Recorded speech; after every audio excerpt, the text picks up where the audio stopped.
Students, स्वागत है आपका फ्री स्टडी के यूट्यूब चैनल में। मैं कृपाल लोधी।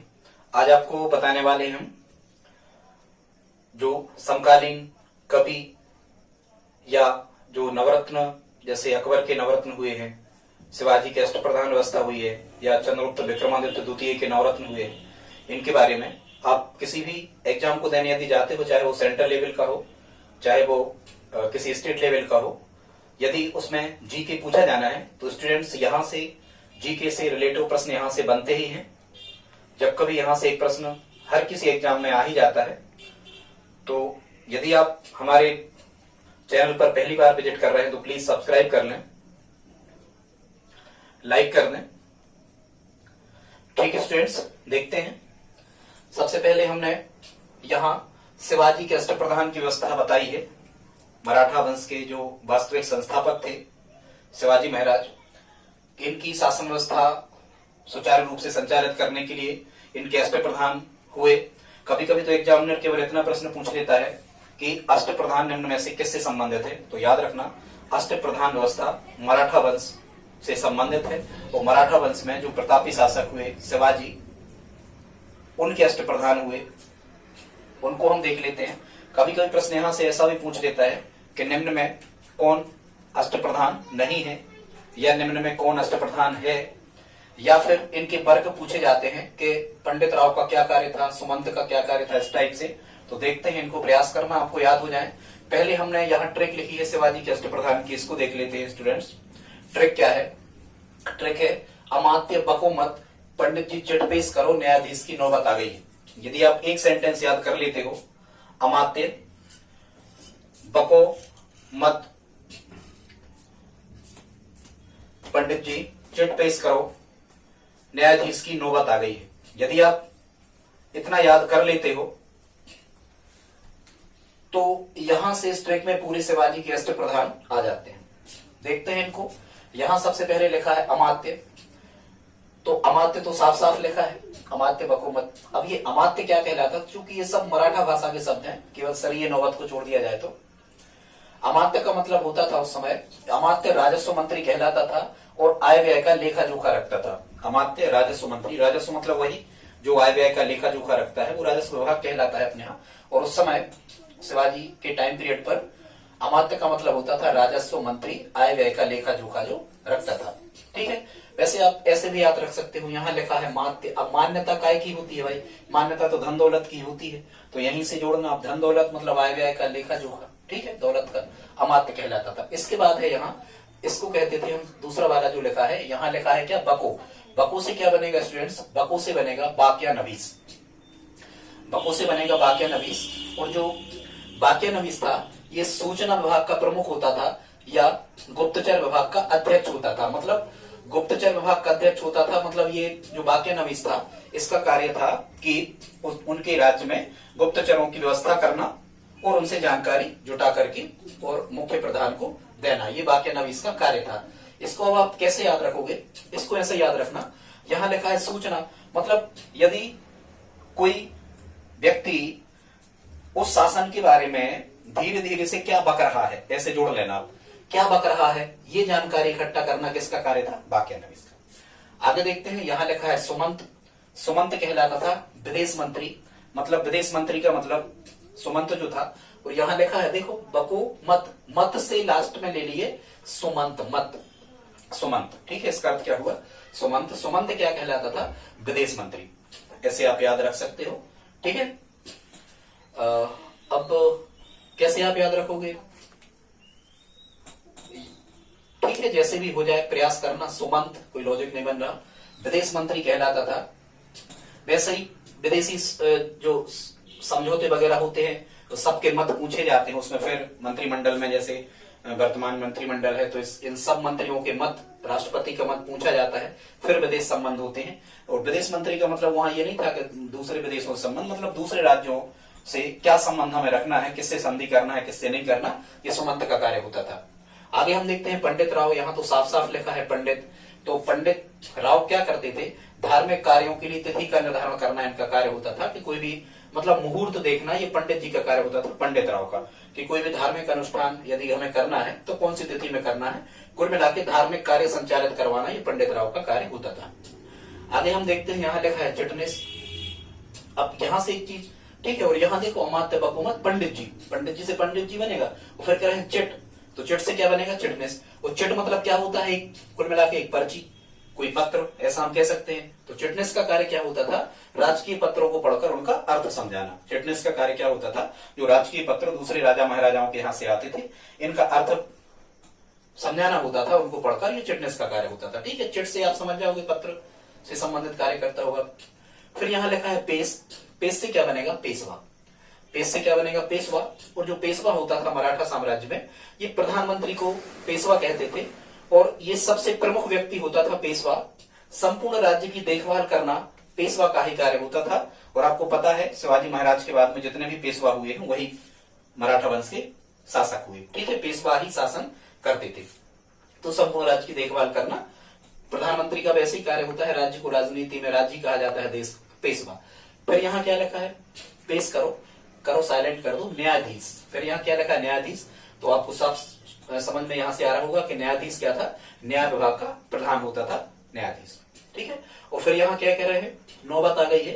तो सरी ए नौबत, सरी ए नौबत, ये सरी ए नौबत को क्या कहते थे, सेनापति। भाई कभी यदि नौबत आ गई है, नौबत कैसी आ गई है, नौबत मतलब कोई मुसीबत आ गई है, तो मुसीबत से छुटकारा हमें कौन दिलाएगा, सेनापति। तो ऐसे आप याद रख सकते हो, सरी ए नौबत जो होता था शिवाजी के अष्टप्रधान में, उसे हम क्या कहते थे, सेनापति कहते थे। अब हम स्टूडेंट्स यहाँ देखते हैं अकबर के नौरत्न। यहां से भी प्रश्न बनते हैं, निम्न में से कौन अकबर का नौरत्न नहीं था, कौन था और कौन क्या था, कुछ और जानकारी यहाँ से पूछी जाती है। कभी कभी तो एग्जामिनर केवल इतना पूछ लेता है कि किसके नवरत्न बहुत प्रमुख थे, या किसके साम्राज्य में, किसके शासन काल में नवरत्न की व्यवस्था थी। अब आगे हम देखते हैं अकबर के नवरत्न। तो यहाँ एक ट्रिक यदि आप याद करते हो अकबर के नवरत्नों की, तो यहाँ से पूरे अकबर के नवरत्न निकल के आते हैं। ट्रिक है स्टूडेंट्स, आटो में भूत अब हम मरे।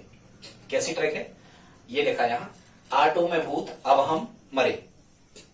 ऐसे आप याद रखो तो अकबर के नवरत्न याद हो जाएंगे। सबसे शुरू में यहाँ क्या शब्द लिखा है, आ।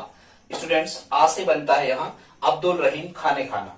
आ से क्या बनता है, अब्दुल रहीम खाने खाना। और जो ये अब्दुल रहीम खाने खाना थे, ये कवि थे, मुख्य कहना चाहिए विद्वान थे, साहित्यकार थे अब्दुल रहीम खाने खाना। तो साहित्यकार थे, एक विद्वान भी थे, और परिचय इनका ये है कि ये बैरम खां का पुत्र था अब्दुल रहीम खाने खाना। बैरम खान जो था वो अकबर का संरक्षक था। हुमायूं की डेथ के समय अकबर लगभग 13 वर्ष की उम्र का था और अकबर को सम्राट बना दिया गया था। तो संरक्षण जो करता था वो बैरम खान ही करता था। बैरम खान के संरक्षण में ही अकबर ने अपना पद धारण किया था शासक का। तो बैरम खान का क्या था, पुत्र था अब्दुल रहीम खाने खाना। और खाने खाना की उपाधि किसने दी थी, अकबर ने खाने खाना की उपाधि दी थी। ऐसा याद रख सकते हो, अब्दुल रहीम खाने खाना। फिर हम चलते हैं दूसरा। फिर यहाँ पर क्या लिखा है, टो से बनेगा टोडरमल। और इनका यदि पूरा नाम आता है टोडरमल का, टोडरमल मतलब समझना एक प्रकार के पटवारी हैं। टोडरमल क्या है, पटवारी हैं, जी तोड़ मरोड़ के जमीन जायदाद को सही कर देते, बंटवारा कर देते, राजा टोडरमल। और ये जो राजा टोडरमल था, ये राजस्थान साइड में आमेर के राजा का रिश्तेदार था टोडरमल।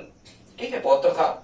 और टोडरमल इसके पहले शेरशाह सूरी के शासन काल में कोई अधिकारी हुआ करता था टोडरमल। लेकिन अकबर के टाइम पीरियड पर ये जो टोडरमल था, अच्छा और एक चीज याद रखना कि जब अकबर का टाइम पीरियड चल रहा था तब कोई ऐसे नवरत्न नहीं हुआ करते थे। ये इतिहासकारों ने, अलग अलग इतिहासकारों ने ये नवरत्नों की संज्ञा दे दी, तो ये नवरत्न निकल के आया। अकबर को खुद पता नहीं होता था ये हमारे नवरत्न हैं, लेकिन इनके कामकाज ऐसे बांट दिए गए थे कि इतिहासकारों ने इसे स्वीकार किया कि ये 9 व्यक्ति ही उनके अकबर के शासनकाल के प्रमुख व्यक्ति थे, इसलिए उन्हें नवरत्नों की संज्ञा दी गई है। तो टोडरमल कौन था, ये राजस्व और वित्त मंत्री हुआ करता था। ठीक है, विश्व में सबसे पहले भूमि का मापन, विश्व में सबसे पहले भूमि मापन की जो व्यवस्था दी थी वो टोडरमल ने ही दी थी। ये पटवारी था, सबसे पहले टोडरमल ने ही, जितना भी भारत का इतिहास मिलता है, सबसे पहले यदि भूमि का व्यवस्थित मापन करवाने का श्रेय जाता है तो वो राजा टोडरमल को जाता है। ठीक है, इसके बाद में यहाँ आटो में भूत।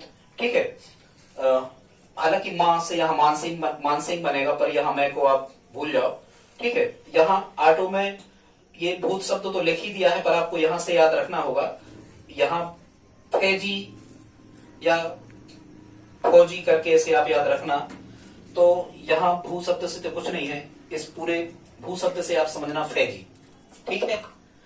क्योंकि कुछ कुछ पुस्तकों में भगवान दास को भी नवरत्नों में शामिल ऐसा लिखा रहता है, भगवान दास को भी नवरत्न माना जाता है, पर यदि फैजी को अलग कर देते हैं तो वे नहीं होते। तो कभी यदि आपको भगवान दास भी आता है नवरत्नों में तो आप उसे भी सही कर दें। कई इतिहासकारों ने भगवान दास को भी अकबर के नवरत्नों में माना है।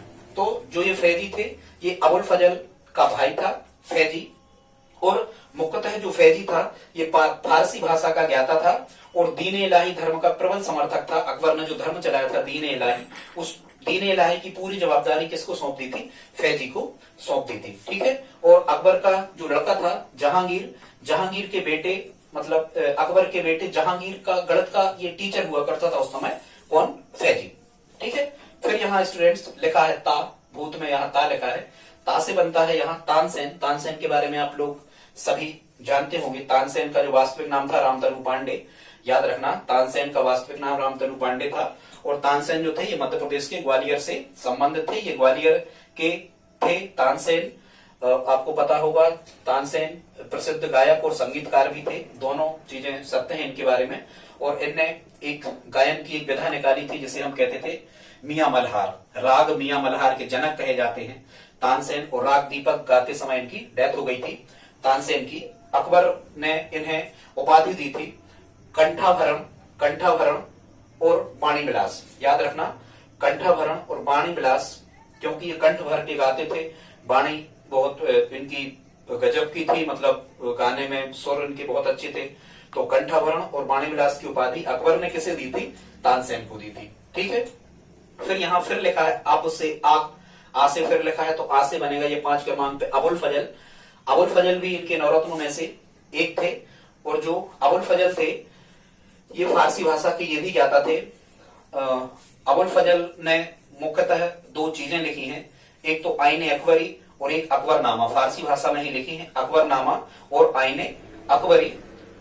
कभी कभी पूछा जाता है, ये मध्यकालीन रचनाओं में हम आपको बताएंगे, व्यवस्थित रचनाएं बताएंगे। अभी आप इतना याद रखो कि आईने अकबरी और अकबरनामा, जो अकबर का जीवन चरित्र है वो किसने लिखा है? वो लिखा है अबुल फजल ने।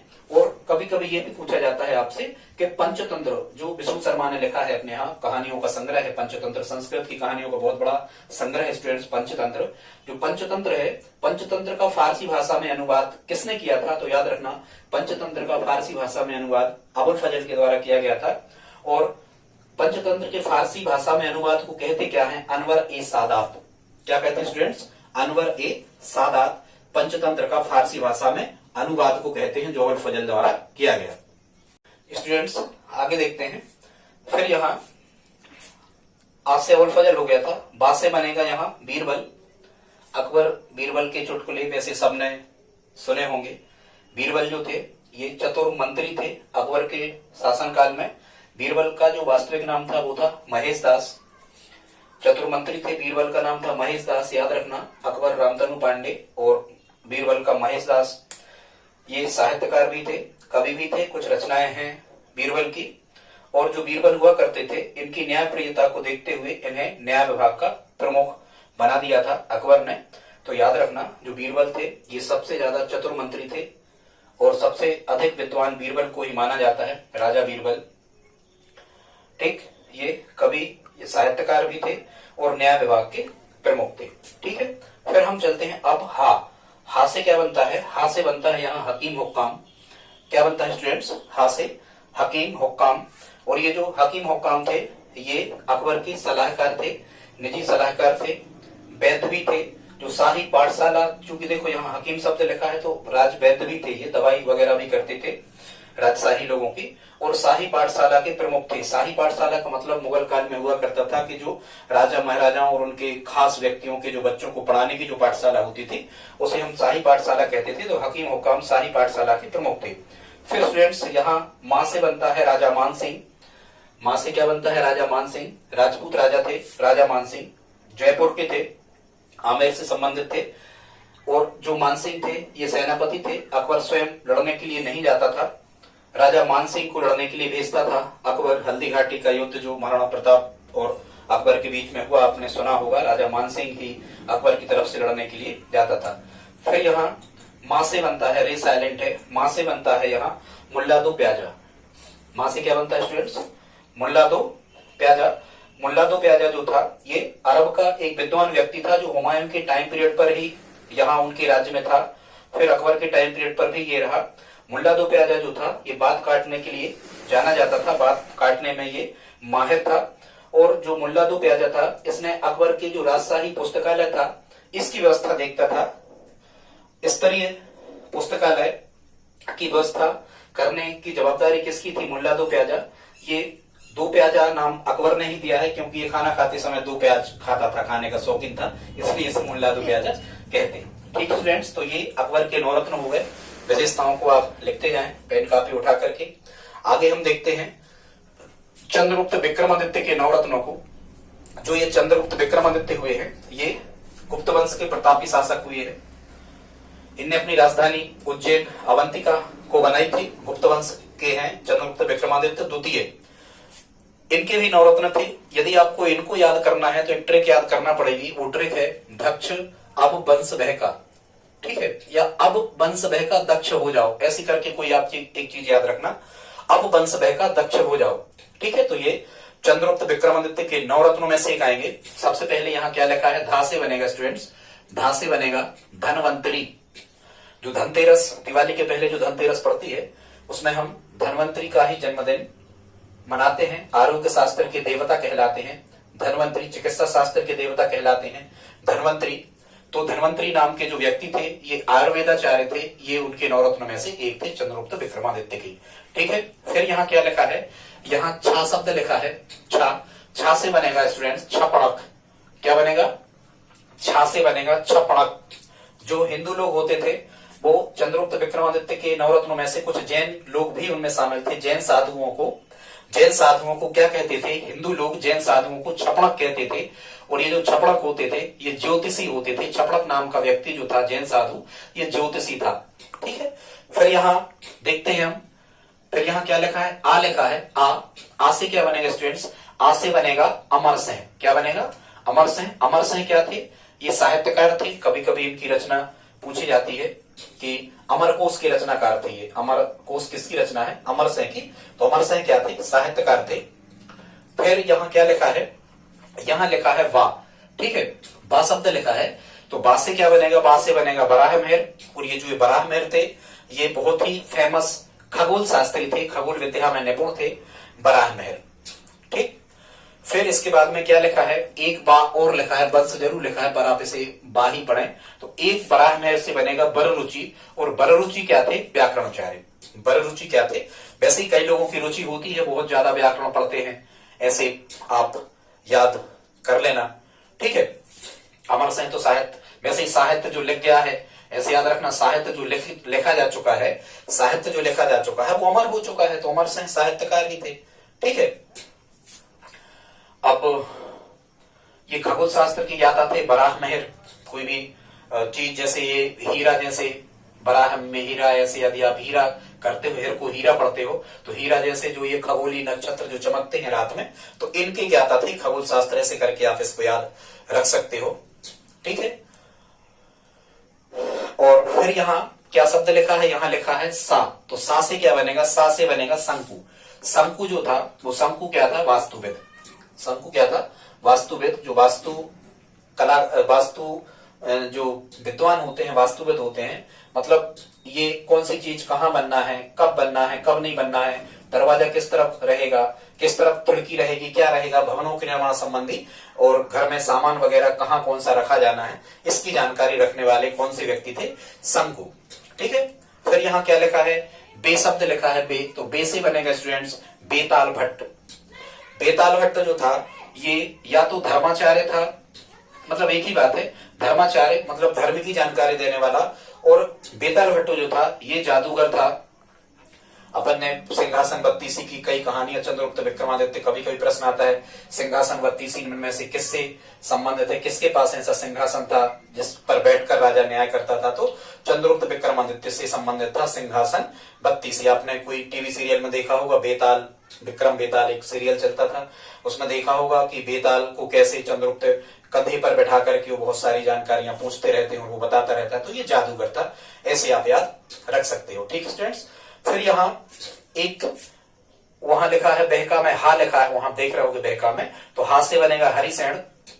हरिसेन को घट कर पर भी कहते हैं, क्योंकि इनने कोई एक शर्त रखी थी कि हम फिर फूटे हुए घड़े से उसका पानी भरेंगे, ऐसी कोई कहानी है, उतना सा अपन को नहीं पढ़ना। तो हरिसेन या घट कर पर उन्हीं को कहते हैं, ये भी साहित्यकार थे, ये कवि थे। ठीक है, बेताल भट्ट हम बता चुके। फिर यहाँ लास्ट में का शब्द लिखा है, का, तो का से क्या बनता है स्टूडेंट्स, कालिदास। और कालिदास के बारे में तो आप बहुत ज्यादा जानते होंगे। कालिदास जो थे ये चंद्रगुप्त विक्रमादित्य के बहुत सबसे ज्यादा खास रत्न थे, सरस्वती जी का वरद पुत्र इनको कहा जाता है, भारत का शेक्सपियर इनको कहा जाता है।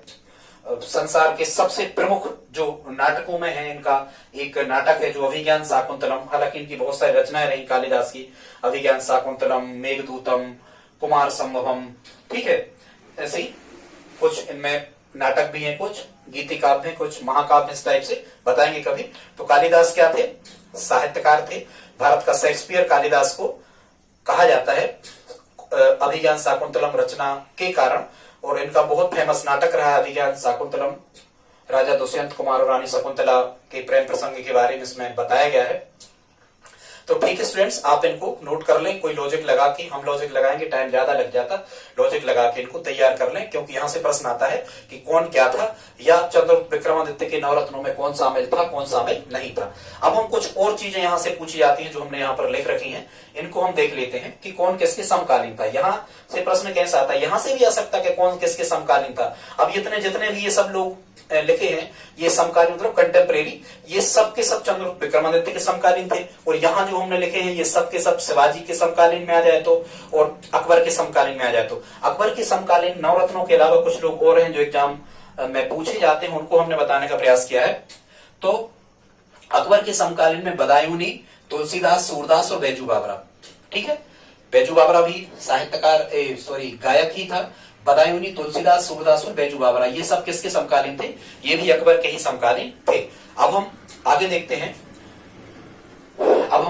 हैं, तो आगे जब हम देखते हैं तो बाणभट्ट ये भी साहित्य कर रहे हैं। बाणभट्ट ये किसके टाइम पीरियड पर थे, ये और राजकवि ही थे, किसके, हर्षवर्धन की। और कौन सा हर्षवर्धन, हिंदू शासक हर्षवर्धन, कन्नौज का शासक था। ठीक है, राजश्री का पिता जो था हर्षवर्धन, तो बाणभट्ट हर्षवर्धन के टाइम पीरियड पर थे। कैसे आपको याद रखोगे, देखो यहाँ तो लिखा है वर्धन मतलब वध करना, वो वध कैसे होता था पुराने समय, बाणों से, तो ऐसे आप इसको जोड़ लेना। फिर एक ट्रिक स्टूडेंट्स हमने यहाँ पर लिख रखी है, ट्रिक क्या है, यहाँ हमने लिखा है अचानक। लास्ट का यदि आप का देखते हो तो शक राजा कनिष्क जो था, एक का से बनेगा कनिष्क, देखो यहाँ हमने लिखा है का से क्या बनेगा, कनिष्क बनेगा। और कनिष्क के शासन काल में कौन थे, या कनिष्क के समकालीन कौन थे, तो आ से बनेगा अश्वघोष, चा से बनेगा चरक और ना से बनेगा नागार्जुन। ठीक है, अश्वघोष साहित्यकार हैं, चरक जो हैं ये आयुर्वेदाचार्य हैं, और नागार्जुन जो थे ये वैज्ञानिक या शिक्षक थे। ठीक है, ऐसे हम कह सकते हैं। तो ये कनिष्क के हो गए। फिर हम आगे बढ़ते हैं, यहाँ क्या लिखा है, जीवक हालांकि बिंबिसार का राज्यवेद था। बिंबिसार जो था आपको पता होगा, बिंबिसार हर्यक वंश का संस्थापक था, बिंबिसार हर्यक वंश का संस्थापक था। उसके टाइम पीरियड पर कौन था, जीवक क्या था, जीवक भी आयुर्वेदाचार्य था। कैसे आप इसको याद रखोगे, ठीक है, अपन कई बार कहते हैं अरे यार जीवन का सार ये है, जीवन का सार कहते, जीवन का सार ये, भगवान का नाम लो, भक्ति करो, जो मिल जाए पर्याप्त है। तो जीवक बिंबिसार के समकालीन था, ऐसे आप याद रख सकते हो। इसके बाद में श्रीहर्ष, ये भी साहित्यकार था, किसके टाइम पीरियड पर था, जयचंद, किसके टाइम पीरियड पर, जयचंद पृथ्वीराज चौहान का ससुर था, आपको पता होगा, जयचंद गढ़वाल, ये भी कन्नौज का शासक हुआ है। तो ऐसा याद रखना कि जयचंद ने जब पृथ्वीराज चौहान पर आक्रमण करवाने के लिए मोहम्मद गौरी को आमंत्रित किया, मोहम्मद गौरी को आमंत्रित किया था त्रायम के प्रथम युद्ध में 1191 में जो होता है, मोहम्मद गौरी को आमंत्रित किसने किया था? जयचंद ने ही किया था। तो ऐसे याद रखना, जयचंद ने जब मोहम्मद गौरी को आमंत्रित किया चौहान पर अटैक करने के लिए, तो जयचंद को बड़ा हर्ष हुआ था, हालांकि बाद में उतना ही दुख हुआ था क्योंकि 92 में ये हार गया था इससे, ठीक है। खैर उससे मतलब नहीं। तो श्रीहर्ष जयचंद के टाइम पीरियड पे। फिर हम देखते हैं शेख निजामुद्दीन औलिया। शेख निजामुद्दीन औलिया ये किसके समकालीन थे? तो शेख निजामुद्दीन औलिया ये अलाउद्दीन खिलजी के समकालीन थे। अलाउद्दीन खिलजी का गुरु ही था ये शेख निजामुद्दीन, ठीक है। कहता था दिल्ली अभी दूर है अलाउद्दीन से, ऐसे आप याद रख सकते हो। फिर हम चलते हैं भवभूति, ये भी संस्कृत के साहित्यकार रहे भवभूति। तो जो भवभूति थे ये कन्नौज के यशोवर्मन, कन्नौज के शासक यशोवर्मन के राजकवि थे। कौन? भवभूति। कैसे आप याद रखोगे? वैसे ही कोई बर्मन, मतलब हम कह सकते हैं बर्मन, मतलब बामन जो ब्राह्मण वगैरह होते हैं, ये पूजा पाठ ज्यादा करते हैं तो वो भभूत वगैरह दे देते हैं तो कुछ रोग दुख दूर हो जाते हैं, ऐसे हम कह सकते हैं इसको, ठीक है। ट्रैक है वो तो। फिर हम आगे देखते हैं जयदेव, गीत गोविंद जिनकी बहुत फेमस रचना है। जयदेव, जयदेव किसके समकालीन थे? लक्ष्मण सेन। लक्ष्मण सेन कैसे याद रखोगे? देखो यहां लिखा है क्या? देव, देव माने देवता, और लक्ष्मण जी क्या थे? देवता ही थे, भगवान श्री राम के भाई थे लक्ष्मण, वो देव थे, ऐसे आप याद रख सकते हो, ठीक है। फिर हम चले तो कल्हड़, कल्हड़ किसके समकालीन थे? हर्ष के। कल्हड़ विल्लड़ जल्लड़ बहुत सी कवि हुए हैं, इनकी रचनाएं हम आपको बताएंगे। वैसे यदि आपको कुल्हड़, कुल्हड़ में चाय मिल जाती है तो बहुत हर्ष होता है, बहुत प्रसन्न हो जाते हो आप, ऐसे इसको याद रख सकते हो, ठीक है।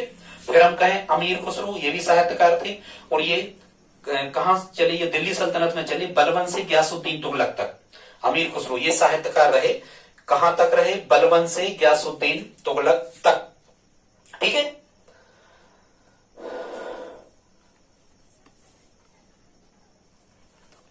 हालांकि ठीक है, अबुल फजल वीर सिंह बुंदेला ने अकबर का जो लड़का था सलीम, उसके कहने पर अबुल फजल को मार दिया था, ठीक है। कभी मुगल काल पढ़ाएंगे जब और विस्तृत हम आपको बताएंगे। रह गई थी बात, बहुत सारी बातें रह गई हैं, पर जो एग्जाम रिलेटेड है वो हम आपको बता रहे हैं। फिर इनके बारे में तो आप सभी जानते हैं, कौटिल्य, कौटिल्य जिनको हम विष्णुगुप्त भी कहते हैं, कौटिल्य विष्णुगुप्त, ठीक है। चाणक्य इन्हीं का नाम था, कौटिल्य विष्णुगुप्त और चाणक्य एक ही है। इनकी रचना है अर्थशास्त्र। हालांकि अर्थशास्त्र में अर्थशास्त्र जैसा कुछ नहीं है। अर्थशास्त्र में हमें क्या सीखने को मिलता है? ये चंद्रगुप्त मौर्य का शासन प्रबंध की जानकारी अर्थशास्त्र में, जो कौटिल्य द्वारा रचित है, ठीक है। तो कौटिल्य के बारे में तो सभी जानते हैं। चंद्रगुप्त मौर्य को इनने भारत का सम्राट बना दिया था, मौर्य डायनेस्टी की स्थापना करवा दी थी कौटिल्य ने, तो सभी जानते हैं। चंद्रवरदाई के बारे में सभी जानते होंगे, पृथ्वीराज चौहान के समकालीन रहे, सौतेला भाई था चंद्रवरदाई पृथ्वीराज चौहान का, ये तो आपको पता होगा, ठीक है। पृथ्वीराज रासो चंद्रवरदाई की रचना है, बताएंगे कभी। इसके बाद में अब्दुल हमीद लाहौरी, ये शाहजहां के समय में साहित्यकार था अब्दुल हमीद लाहौरी। कैसे आप याद रखोगे? हालांकि शाहजहां ने लाहौर में एक किला भी बनवाया था, ऐसे भी आप याद रख सकते हो, ठीक है। जैसे भी रखो आप, करना इसको प्रयास। अब्दुल हमीद लाहौरी शाहजहां के समकालीन था। फिर आ जाओ तो फिरदौसी अलवरूनी और रुतबी, ये गजनवी के समकालीन था, मतलब गजनवी ने जब भारत पर आक्रमण किया था तो ये साथ में ही आए थे, फिरदौसी अलवरूनी और रुतबी। महमूद गजनवी ने जब भारत पर अटैक किया था तो ये फिरदौसी अलवरूनी और रुतबी ये साथ में ही आए थे। कैसे याद रखोगे? ठीक है, कुछ भी उते ऐसे ही याद रख लेना, उते बरौनी फिर दोषी हो गई, ऐसे करके, ठीक है। कुछ भी जैसे भी हो जाए कर लेना, ट्रैक है। इसके बाद हम चलते हैं तो पुलकेशन द्वितीय के समकालीन थे, पुलकेशन द्वितीय के समकालीन थे रवि कीर्ति, ठीक। वैसे ही केस ऐसे याद रख लेना, यहां लिखा है कीर्ति, कीर्ति नाम की कोई लड़की है तो कुछ ज्यादा ही लंबे केस हैं उसके, ऐसे करके याद रख लेना, ठीक है। तो रवि कीर्ति पुलकेशन द्वितीय। फिर सोमदेव पृथ्वीराज थर्ड, पृथ्वीराज थर्ड के समकालीन है सोमदेव। फिर कभी कभी कहते हैं ना तमिल रामायण किसने लिखी? कम्मन ने, तमिल रामायण के रचयिता थे कम्मन। तो कम्मन किसके समकालीन थे? ये चोल शासकों के समकालीन थे कम्मन, ठीक है। वैसे ही चोल सुपाड़ी आती है वो कम ही बनती है जीप वगैरह में, ऐसे आप जोड़ लेना। फिर यहाँ विज्ञानेश्वर विक्रमादित्य चतुर्थ, विक्रमादित्य चतुर्थ के समकालीन थे विज्ञानेश्वर, विज्ञान गीता लिखी इनने, विज्ञानेश्वर विक्रमादित्य द्वितीय अवैध चतुर्थ। ठीक है, जैसे भी आपको याद हो जोड़ लेना। फिर यहाँ चलते हैं विक्रमादित्य बिल्हड़ लिखा होगा यहाँ, बिल्हड़, बिल्हड़ जो थे ये विक्रमादित्य 6, विक्रमादित्य षष्ठ, विक्रमादित्य छठवां जो विक्रमादित्य है। ठीक है, यहाँ तो और देखो यहाँ बी यहाँ भी लिखा है और बी यहाँ भी लिखा है और बी यहाँ भी लिखा है और बी यहाँ भी लिखा है बिल्हड़ में भी, ऐसे आप याद रखना। अब यहाँ विक्रमादित्य 6 लिखा है, बिल्हड़ में 3 शब्द हैं, 1 2 3 आधे को छोड़ दो, और विक्रमादित्य में 1 2 3 4 5 6 यहाँ आधे को ले लो, जैसा भी बने आप ट्रिक याद कर लेना। इसके बाद में दंडी, 10 कुमार चरितम एक रचना है इनकी संस्कृत में दंडी, ये नरसिंह बर्मन। ठीक है, वैसे ही नरसिंह का रूप रखकर भगवान विष्णु ने दंडित किया था। ठीक है, प्रहलाद के पिता को, ऐसे करके आप हिरण्यकश्यप को ऐसा करके आप याद रख सकते हो। इसके बाद में चलते हैं हम रवि कीर्ति। ठीक स्टूडेंट्स, रवि कीर्ति ये पुलकेशन द्वितीय के टाइम पीरियड पर भी रहे हैं, रवि कीर्ति पुलकेशन द्वितीय। ठीक है, ये डबल लिखा रहने दो। ठीक, फिर यहाँ क्या लिखा है महावीराचार्य, ये गणतज्ञ थे, वैज्ञानिक थे महावीराचार्य।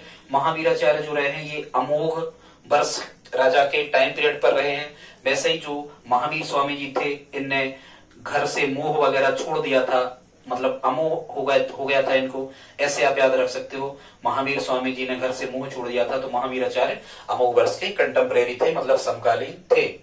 स्टूडेंट्स, हमने जल्दी में आपको बता दिया। यदि आपको आज का वीडियो पसंद आए तो प्लीज लाइक कर दें, शेयर करें। धन्यवाद।